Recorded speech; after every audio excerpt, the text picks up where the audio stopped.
tiger, iconic symbol of the wild, and an apex predator that we fear and admire.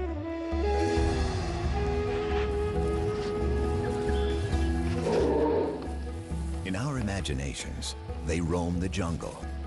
But today, many tigers have never even seen the wild. The vast majority of them spend their lives in captivity. Princess is an American tiger, a distant relative of her wild ancestors. She doesn't even know how to hunt. Most tigers in America aren't found in zoos. They're privately owned. There are more than twice as many of them as the highly endangered wild tiger. This could change if new legislation is passed that would ban the private ownership and breeding of tigers. What are the issues surrounding captive tigers in America? And what does the future hold for their wild cousins? Tigers are one of the world's most popular animals. Everybody loves to see a tiger at the zoo. Even the scientists who work around them are impressed by their majesty. Ron Tilson is the senior conservation advisor at the Minnesota Zoo and a renowned expert on tigers. He spent many years tracking and studying them in the jungles of Asia. My heart beats faster every time I see one. Yeah, there is, it's because everything, they represent everything. They are the icon of Asian wilderness. They are the most powerful cat, the largest cat. They are, in my opinion, one of the most attractive cats. But it's also the fact that essentially we have evolved as a species with the tiger, and the tiger is one of the only animals on Earth that preys and eats people. And when a tiger looks at a human being, I think the tiger sees us for exactly what we are. We are nothing more than a piece of meat.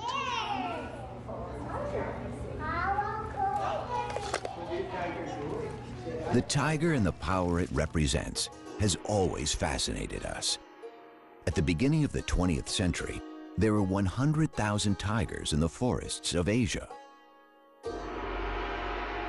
The first tigers came to America as entertainers.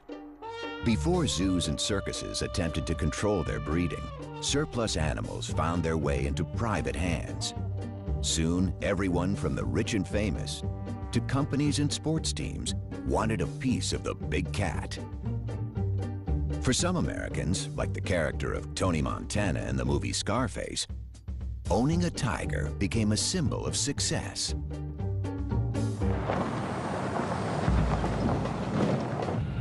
Martin Dins is a celebrity veterinarian and was one of the first to specialize in exotic animals. His talent and reputation led him to work for A-list stars like Michael Jackson and the magicians Siegfried and Roy. He witnessed firsthand the rise of the tiger population in America. The tiger pet phenomenon became a trend, I would say, in the early 60s. We could be driving in Beverly Hills and see a person driving a convertible with a tiger sitting up in the back seat. Or people owning a Jaguar, a big Jaguar, driving around in their Jaguar with it. There were no import restrictions. There were no restrictions on the sale out of a pet shop of these kind of animals. You know, a little tiger cub is nice and cute, so people thought it would be fashionable. It was unique. They could show it off, and it was trendy then. The pet tiger phenomenon may have existed briefly in other parts of the world, but it never had the dimensions it's taken on in America. In the 1970s, actress Tippi Hedren, the star of Alfred Hitchcock's The Birds, embarked on an unusual film project. She starred in the movie Roar, where actors and crew members rubbed shoulders with dozens of lions and tigers. I can't believe we did all that we were foolish enough to do it. So many of us were hurt. you know, that it was, insanity. It was truly insane here. Tippi Hedren radically changed. She converted the Roar movie set into the Shambhala Preserve, a sanctuary for abused and neglected big cats. Her strong stance against private ownership has drawn attention to the issues facing captive and wild big cats. In the wild, tigers are threatened by habitat destruction and human encroachment. They've been hunted and poached for their skins. Most of all, they suffered from the illegal trade of their parts for use in traditional medicine.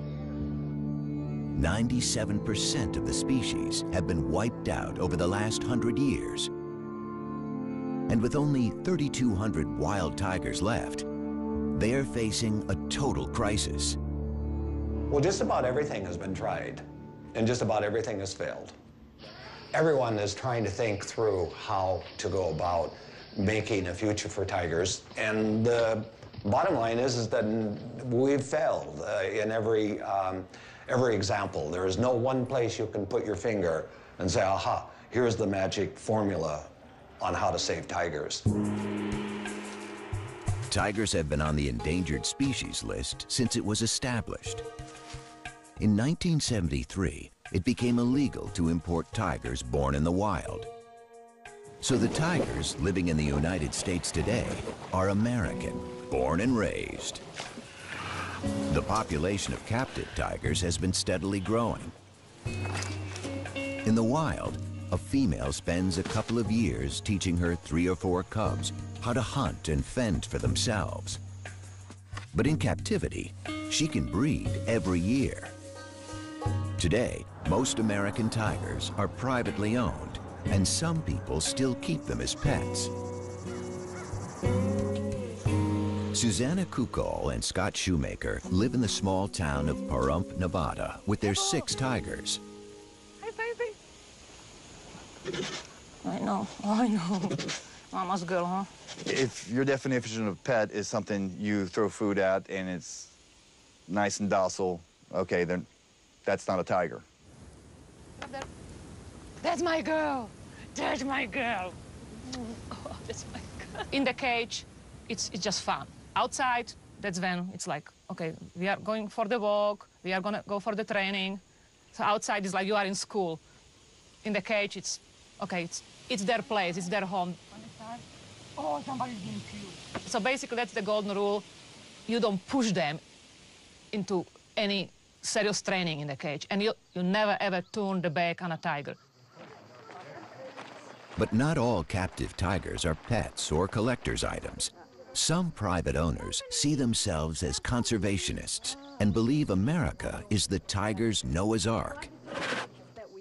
Patty Perry runs her own Center for Conservation and Education in Southern California.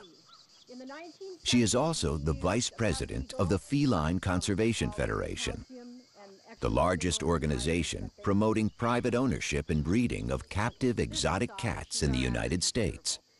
It's far from perfect, but in our world today, we have to have captive breeders, private captive breeders. We have to have private educators, because the zoos can't do it all. You don't get that kind of contact and that kind of one-on-one at a zoo. They have been poached, they have been hunted for their pelts and for their internal organs, and we have very, very low populations. This is Prana, the standard. The snow white is Vishnu. This is my little red-headed stepchild, and this is the one, the golden tabby. He's gonna be our biggest tiger here. The tigers is very much an emotional bond. They respond emotionally. I got them all as babies, so I bottle raised them. So there is that connection. You know, they identify me as, you know, mom with the milk. Who wants to feed a tiger? I'll kind of start on this end and give you guys a chance. I want you to hold the stick. Just hold the stick and put it right through there. Let me have a bite. Okay, who's next? These cats, being 6 generations, you know, captive bred, and their, you know, their primary contact being human beings are not going to be the same as a cat that's in the wild. It's a completely different animal. But will they ever be domesticated? No. They're wild animals. The wild nature of tigers is seen even among those in captivity. In 2003, famous Las Vegas entertainer Roy Horn was mauled during a performance by one of his beloved tigers. The tiger just grabs him, like, let's be right around here in this area, grabs him, like, just locks on him, picks him up, and just drags him. We just heard all this commotion behind the curtain, and you could hear. It reminded everyone that even trained tigers are unpredictable and dangerous. For 40 years, those guys did 2 to 3 shows a day.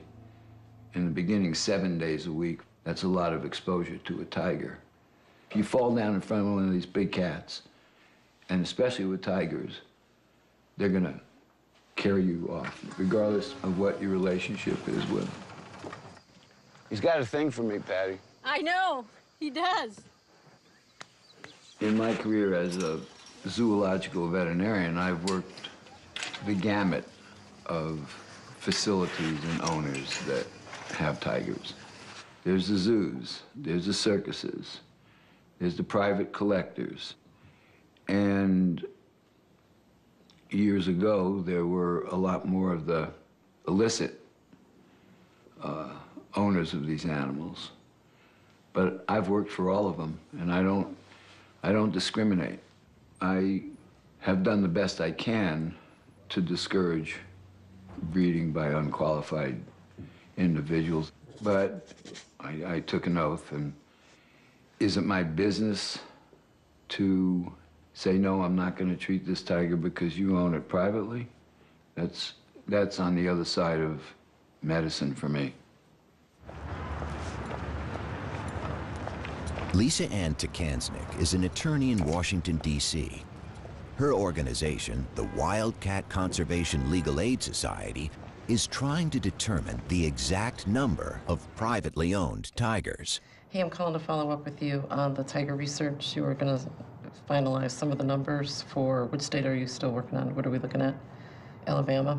The actual number of tigers in the United States is still a matter of speculation. But the enforcement of laws already in place is problematic. Legislation varies from state to state. At the federal level, the Department of Agriculture and the Department of Interior both enforce different laws affecting tigers. There is no single government body responsible for tiger welfare. Well, we don't really know how many tigers are held captive in the United States. It's a very good question because estimates tend to go all over. Some say there's 5,000 cats in captivity, tigers. Some say there's up to 10. The problem with the numbering system is that the 2 federal agencies that are there to enforce our Endangered Species Act and the Animal Welfare Act don't know how many tigers are out there, which is very troubling because we need to get a handle on the number of cats. As hard as it is to imagine, big cats can be found everywhere, even on the 5th floor of an apartment building in the heart of New York City, like on an October day in 2003. This police video shows Ming, a full-grown 325-pound tiger, left home alone by its owner in Unit 5E of a Harlem apartment building. If the number and the location of big cats is a source for concern, a larger concern might just be the irresponsible owners. Screening for them remains difficult. In 2005, near the Ronald Reagan Presidential Library in Moore Park, a stunning example of human-tiger conflict occurred. I saw the tiger right there, just real slow, huge. He was about this high up to the fence. Newly retired George Gross was the incident commander at the California Fish and Game Department. For more than 3 weeks, he chased a tiger on the loose in a residential area. He got no help from the cat's owner, and on a February morning, he had a difficult decision to make. Basically, this was like a city living in fear for a month because somewhere there was this large tiger running around in their neighborhood. We didn't see it for quite a while, but we knew it was in here. So when it climbed out, It was like it came out of nowhere. All of a sudden, everybody could see it, and it started walking around quite slowly through the grass. You know, I was within 150 yards of it. First thing I thought was, like, what a majestic animal. This thing's beautiful. But then, you know, I came back in, it's like, but I have this job to do too. So it started walking towards me, and then it started going up a trail. I sat there and said, I can't have it up here on the soccer field, baseball field, and our opportunity to take a shot really diminishes. So that's when I gave the order for people with rifles to, if they had a clean shot, to take the shot. The male tiger weighing as much as 600 pounds was taken from the hills near the Ronald Reagan Presidential Library by wildlife officials who say they had no choice but to kill it. I've always felt that I unfortunately made the right decision, and, you know, to be honest, is the first thing I did was pat him and say I was sorry, because I knew I didn't want to kill him. George Gross was not the last law enforcement agent faced with such a decision. There was an even more dramatic incident on October 18, 2011, when there was a massive release of wild animals in Zanesville, Ohio. The owner of a private zoo threw open the gates of his facility before committing suicide. This time, it wasn't one tiger, but 18 on the loose. They were all killed by the authorities along with lions, bears, and monkeys. It probably will come to another tragedy before certain laws are either enforced like they should be, or new laws are going to have to be implemented. To have multiple situations happen because we're not moving on these issues is very tragic, and it's very sad, not only for the individuals, but the cats that are involved, because most of the time those cats are shot on site.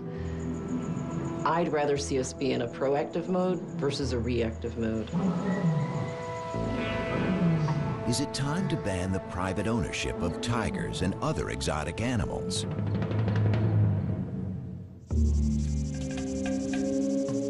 "26 states banned the private ownership of tigers, but in many states, it's still legal to own and breed them if you have a permit.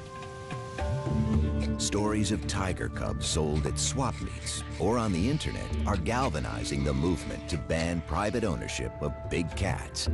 And in Washington, a political and legal battle is underway. People can't believe that these animals are still being born to be sold as pets. And you can get them for any amount of money if you're foolish enough to pay. And when you see those little cubs, they're cute. But by the time they're 7 months old, they are tearing up your house and taking a pretty good chunk out of you, because they don't have a 400-pound mom to say, knock it off, nor do they have any siblings with whom to play. So you become the sibling, and they're tough. You're dealing with an apex predator. They are top of the food chain, one of 4 of the most dangerous animals in the world. And yet our government says that's okay, and they will even give a permit to have these apex killers in somebody's backyard. It's very wrong. Tippi Hedren decided that something needed to be done and contacted her congressman. She successfully proposed a new law to prevent taking big cats across state lines, but this was just the beginning. So I took a bill to Washington in 2003. It was simply to stop these animals moving from one state to another. And it took 2 years. It was called, the Captive Wildlife Safety Act. It was sort of a precursor to the bill that I am ultimately, my goal is to have a bill that will stop the breeding of all of these animals to be sold as a pet or for financial gain. Tippi Hedren isn't alone in her quest to end the private ownership and breeding of tigers. Conservation organizations fear that the captive population of American tigers could contribute to the lucrative global trade in tiger parts for traditional medicines. For now, tiger farms in China and poaching are the main source of parts.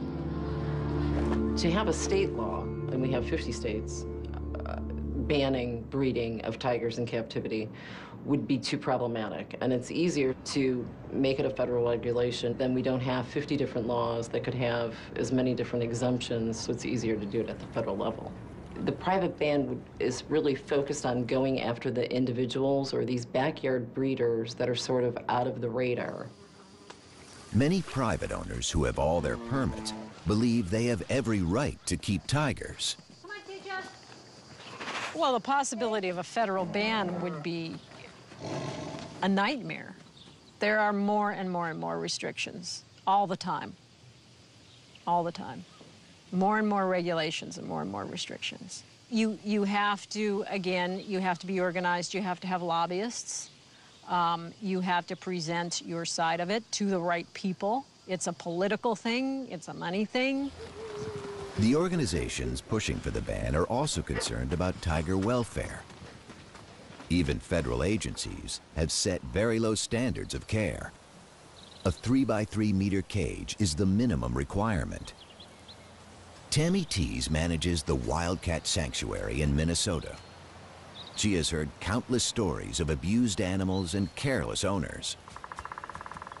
Most of the animals, including the tigers at the sanctuary, come from people who think a tiger would make a good pet. We hear all the stories. It got aggressive. It turned on me. I can't find vet care. I lost my homeowner's insurance. You know, I didn't know it'd get this big. I didn't know it'd eat this much. And we tell people a wild animal is not a pet, and it never should be kept as one. Titan behind me, that tiger was illegally owned and should have been seized under the state law. Had he been seized prior to that, his owner would still be alive today.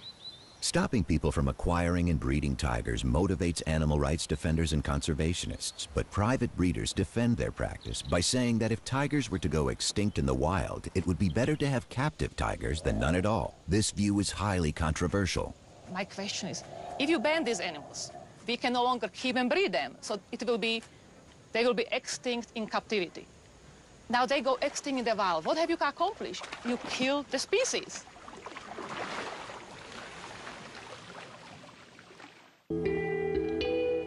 A ban on breeding or keeping tigers has broad implications. While the United States looks to control unregulated breeding of tigers by private owners, across the world, extraordinary efforts are being made to save tigers in the wild.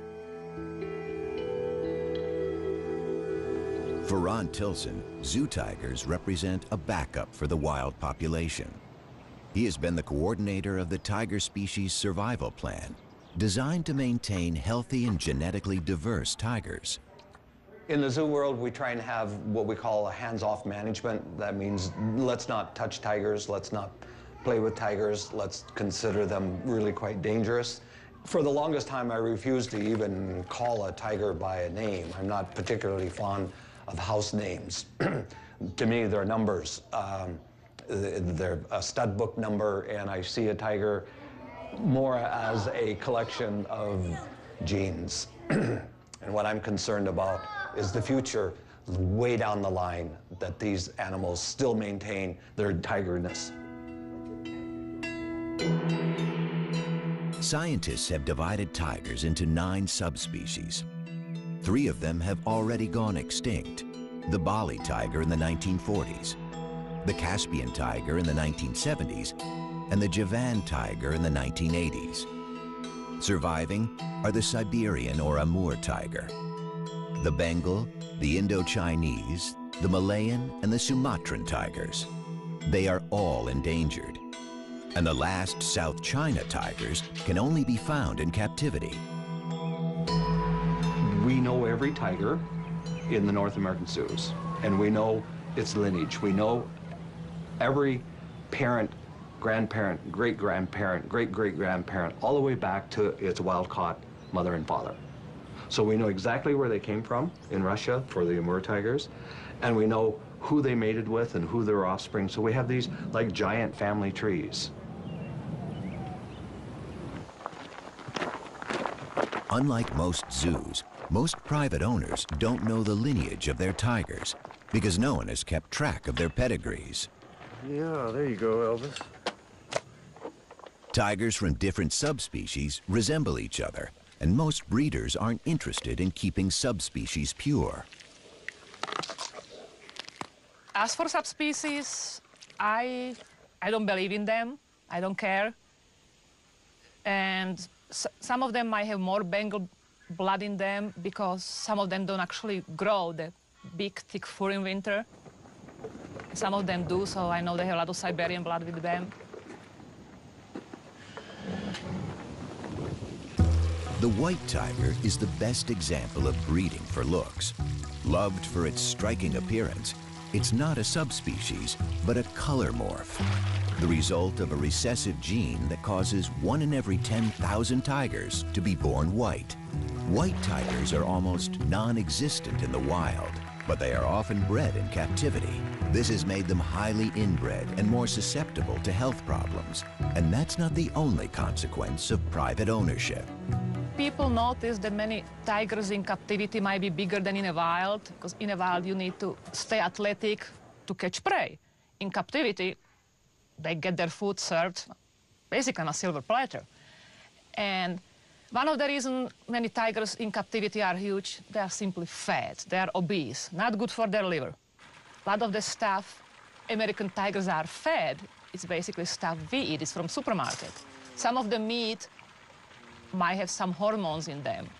The other theory is some breeders might selectively breed for bigger size because it looks impressive on display. Huge tiger, it looks more impressive than small tiger.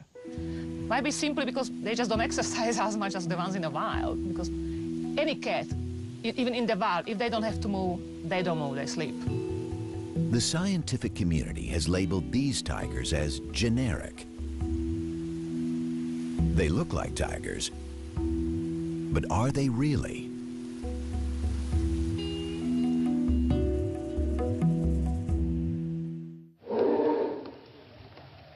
Tigers in the wild are generally solitary and secretive, coming together during the mating season and perhaps to share a kill. In captivity, they become very sociable with both humans and other tigers. They haven't been taught how to hunt and could starve if left on their own. Has the very essence of tigerness been bred out of them?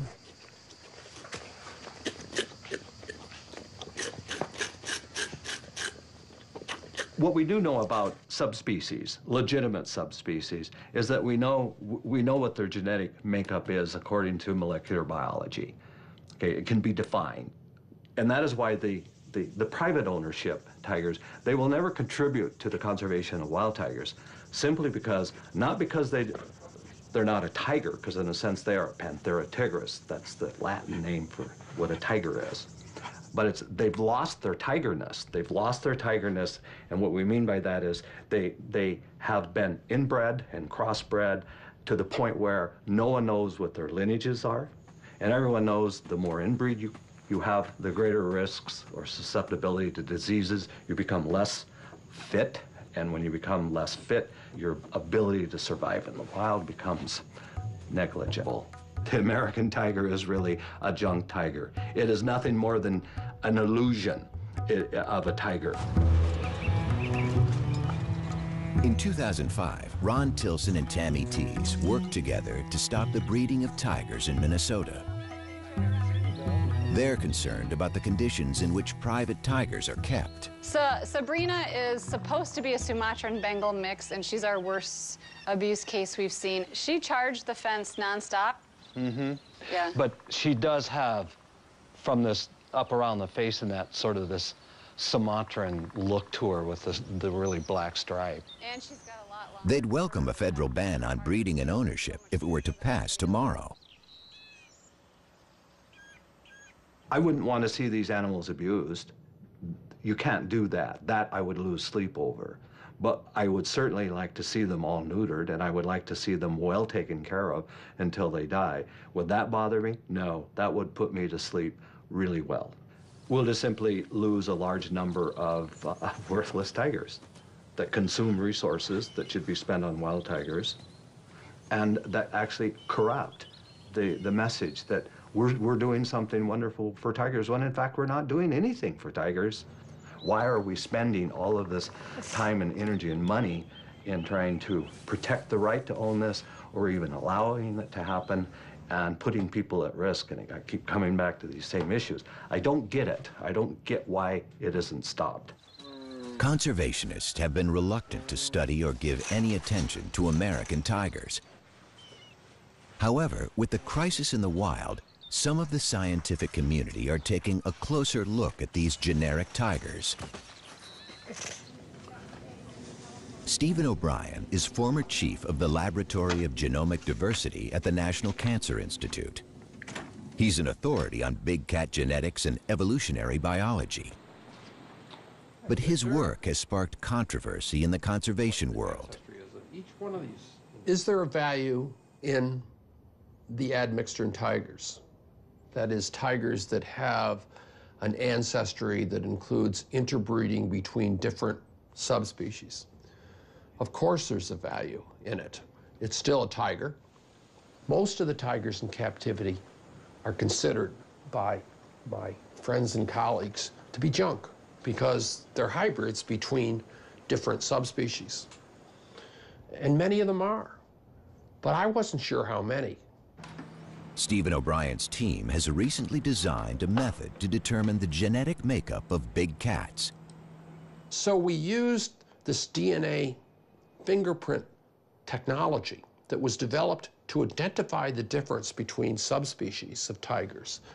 And I said, if you take one of these tigers that we don't know, is it really a hybrid?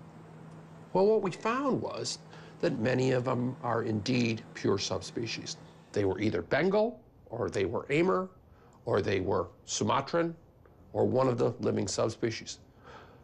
I think the captive population should not be discounted. Good. Nice. The reassessment of these generic tigers has led to another exciting discovery. Not only are some of them purebred subspecies, they also have a rich genetic diversity, as rich as in the wild population. Since their ancestors were taken from the wild when tigers were thriving, some captive tigers have retained many characteristics, perhaps now lost in wild tigers.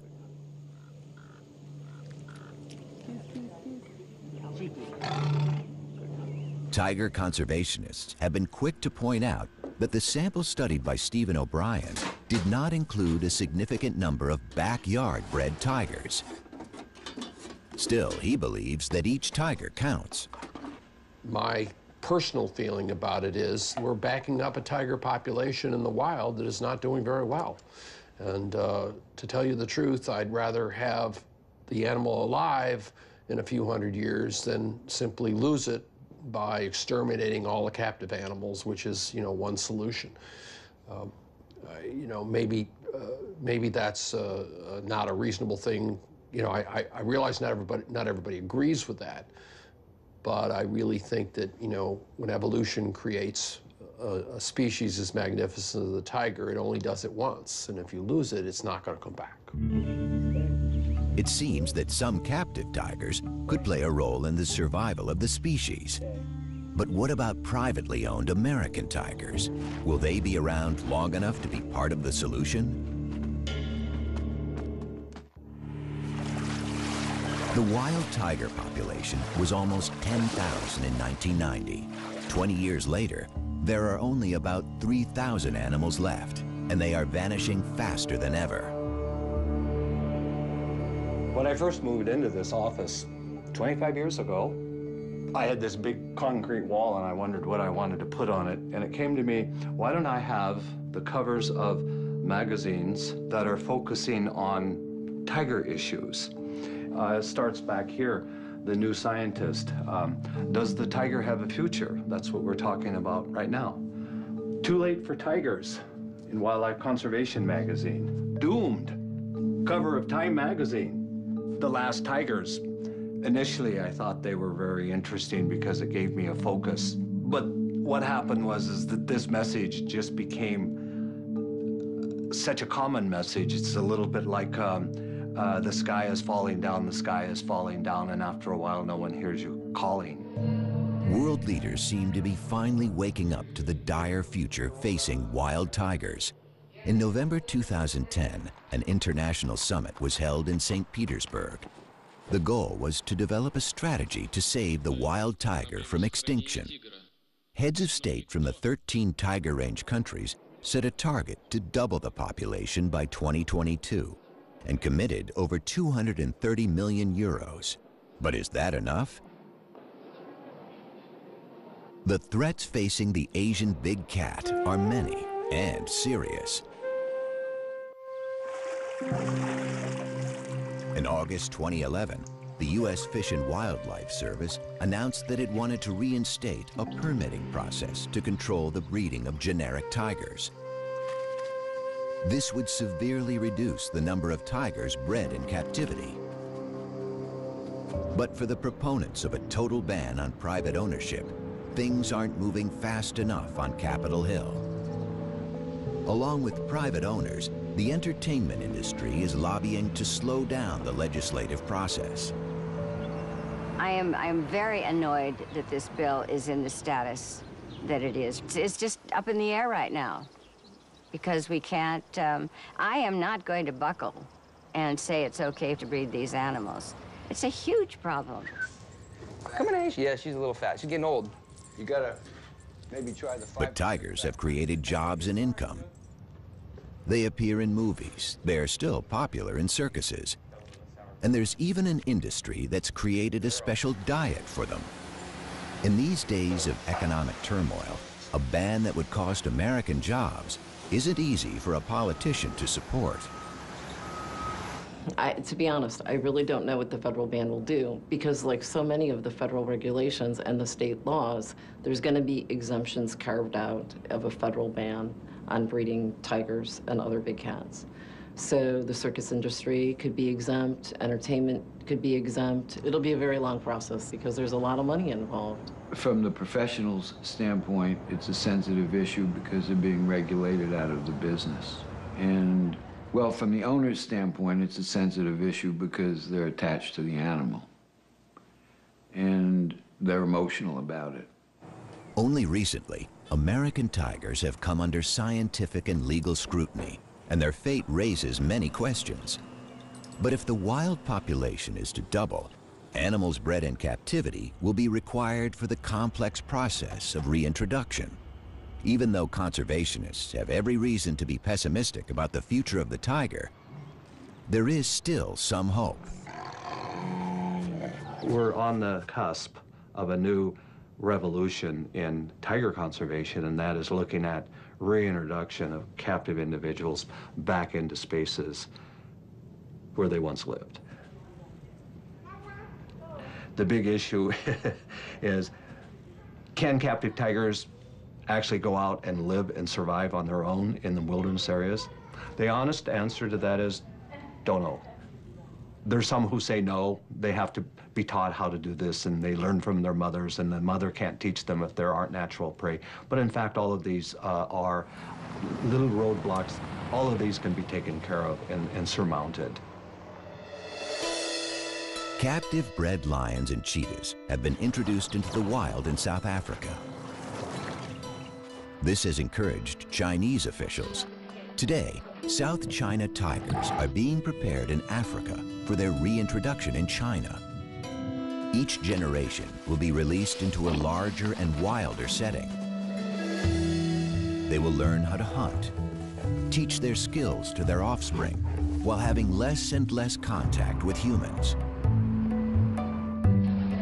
But preparing tigers for their release is only half of the challenge. Experts know that wild tigers need space, and 250-kilo predators also need prey. Preserving the ecosystems of tiger range countries is as crucial as preserving the tigers themselves. That's why there are so few of these rewilding efforts. We need some new ideas if we're going to really realize the prediction of the St. Petersburg summit to double tigers in the wild. And one of the possibilities is to be exploring places where we can restore tigers. Central Asia, the former range of the extinct Caspian tiger, is a vast region with a sparse population. Countries like Kazakhstan and Uzbekistan did not participate in the St. Petersburg summit, but they are prime candidates for bold conservation initiatives. It's a habitat area which is very low in human density, which is important for reintroduction of tigers, which has the potential of being homes for tigers from different parts of the world. There are conservationists in these areas that I think, in fact, I know, would be very interested in hosting tiger reconstitution or reintroduction in those regions.